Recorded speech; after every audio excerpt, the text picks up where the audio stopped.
ABC is an isosceles right angled triangle at C. See, already the figure is given to you.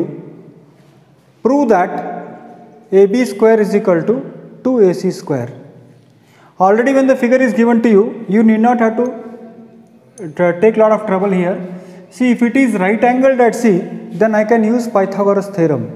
So what I'll do here is, in right angled triangle ABC, in right angled triangle ABC, the square of the hypotenuse, that is AB square, square of the hypotenuse AB square is equal to sum of the squares of the remaining two sides, and this I have used by Pythagoras theorem.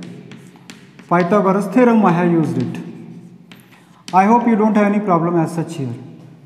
And this I will call it as first equation. This I will call it as first equation. Now, what is given to me is these two sides are equal. These two sides, this side and this side are equal. That means what I should write here? But AC is equal to BC. Given. AC is equal to BC is given to me. I did not write it by my own. So this will become what? AB square is equal to, wherever BC is there, जहां पर भी आपको BC दिखाई दे वहां पर आप AC लिख दीजिए. तो क्या होगा? AB square is equal to 1 AC square plus another AC square is 2 times of AC square, and that is what you are supposed to prove. So what I can say here? Hence proved. Hence proved. Now this part is not given in your textbook, but in your examination if they give AB square is equal to 2BC square, then also it can be very easily proved.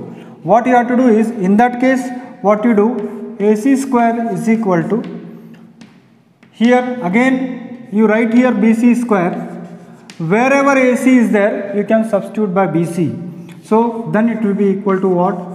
AC square is equal to 2BC square. What does it mean? It means that in a right angled isosceles triangle, the square of hypotenuse is equal to 2 times the square of any one of the side. किसी भी right angle triangle के अंदर hypotenuse का square किसी भी दो side के square के डबल के बराबर होता है. Next question is, AB is an isosceles triangle with AC equal to BC. ये ऑलरेडी आपको दे दिया है. क्या दिया आपको? AC equal to BC already आपको दिया है. तो मैं इसको लिख लेता हूँ AC equal to BC.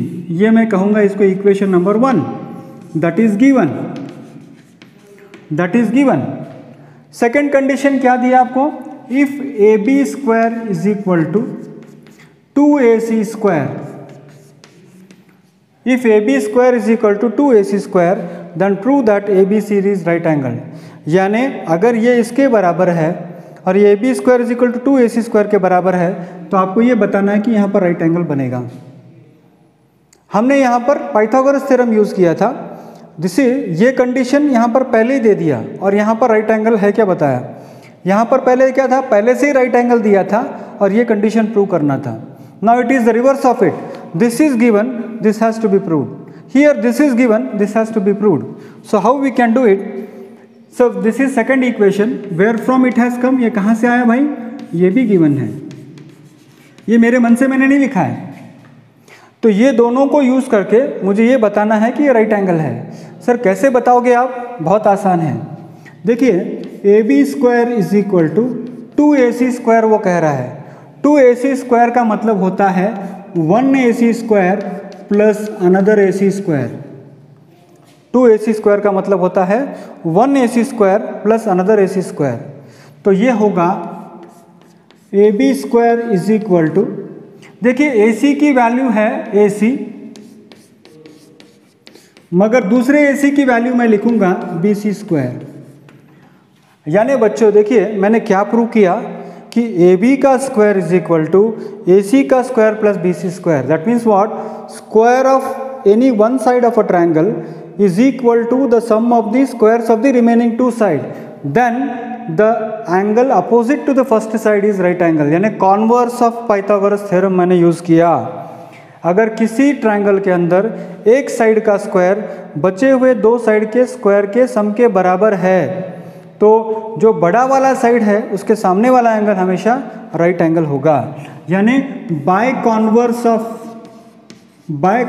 Of Pythagoras theorem I can say that angle C is equal to 90 degree. Hence proved. यही तो मुझे प्रूव करना है। ABC is right angle. Yes, I can say that ABC is right angle. ABC is right angle. Right angle. अब next question है, ABC is an equilateral triangle of side 2A, यानी ABC equilateral triangle है और side क्या है उसका 2A है। Find each of its altitude, altitude का लंबाई कितना है। देखिए ABC अगर ट्रायंगल है तो उसका अल्टीट्यूड मैं कहूँगा ये उसका अल्टीट्यूड है और वो अल्टीट्यूड हम कहेंगे AM है। तो मुझे एक्चुअली क्या करना है, मुझे यहाँ पर ढूंढना है कि AM की value, what will be the value of AM। Simple है बच्चों, AM की वैल्यू अगर मुझे चाहिए तो मैं लास्ट स्टेप फर्स्ट लिखता हूँ। क्यों, थोड़ा ध्यान दीजिए। इन राइट एंगल ट्रायंगल AMC मुझे कहा है what is the length of altitude, तो मैं पाइथागोरस थ्योरम अप्लाई करूंगा। तो पाइथागोरस थ्योरम अगर मैंने अप्लाई किया तो AC square is equal to AM square plus MC square, AM square plus MC square. तो मुझे चाहिए, यहाँ पर आप देखोगे तो AC square is equal to, AC की वैल्यू कितनी है 2A का स्क्वायर है, 2A का स्क्वायर है। AM स्क्वायर मुझे ढूंढना है, AM स्क्वायर मुझे ढूंढना है और MC स्क्वायर कितना है सर, पता नहीं सर। हाँ, ये लास्ट स्टेप मैंने किया है, फर्स्ट स्टेप नहीं किया है। अब मैं आता हूँ MC की वैल्यू कितनी है और कैसे ढूंढना है। बहुत आसान है बच्चों, आप जानते हो how to find it out. देखिए मैं इसकी बात कर रहा हूँ, in right angle triangle AMB and right angle triangle AMC बराबर है। AB की वैल्यू AC के बराबर होगा, that is equal to 2A। ये कहाँ से इक्वल, क्यों इक्वल हुआ, बिकॉज गिवन, उन्होंने कहा है कि ये दोनों इक्वल होगा। नेक्स्ट है बच्चों, AM की वैल्यू AM के बराबर होगा, क्यों होगा, बिकॉज कॉमन साइड, क्यों होगा, बिकॉज कॉमन साइड। सर कुछ तो लग रहा है, आप क्या कर रहे हैं हमारे समझ में आ रहा है। Yes, that is right. What I am going to do, just see here, angle AMB is equal to angle AMC is equal to 90 degree. इसको हम कहेंगे third equation, because AM is altitude, AM is altitude. अगर altitude होता है तो angle कितना होगा 90। यानी मैंने प्रूव क्या किया बच्चों, ये साइड इसके बराबर है, ये साइड कॉमन है, एक एंगल 90 है। यानी two sides of one triangle equal to two sides of another triangle, one angle is 90 degree, so triangle is congruent. What is it, triangle AMB is congruent to triangle AMC। और rule हमने use किया है RHS। कौन सा use किया rule हमने, RHS, congruency rule. तो वैसी बात है तो हम ऐसे बोल सकते हैं कि BM equal to MC equal to, दोनों का लंबाई मिलाकर 2A है, तो ये दोनों इक्वल पार्ट हो जाएंगे। यानी ये 2A को मुझे क्या करना पड़ेगा, 2 से डिवाइड करना पड़ेगा, तब जाके इसको मैं A कह सकता हूँ, इसको मैं A कह सकता हूँ। तो अब ये MC जो है जिसको हम ढूंढ रहे थे वो होगा A के बराबर। तो ये होगा 4A square is equal to AM square,